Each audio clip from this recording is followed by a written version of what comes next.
Welding tips. God, there's so many. Hand-eye coordination is the name of the game when it comes with welding. The person who develops the best eye coordination from the day they begin to the day the class ends is probably going to be the person who's ahead of the game.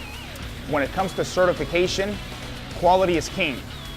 Yeah, the main thing is that you pay attention to the videos, pay attention to the lecture. Have any questions, ask them. There's no such thing as a stupid question. There's no such thing as a, well, I shouldn't have asked that.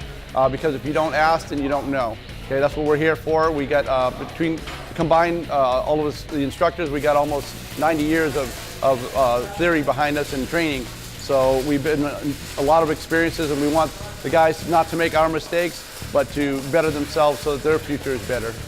It's first about quality and then about quantity. The best welder is going to have a little bit of both, but the best thing that I can give a welder from the get-go is focus on your hand-eye coordination and focus on quality. Tips would be just to come in and start with this and let us show you and find what works best for you, and let us show you what we know, what we can help you become.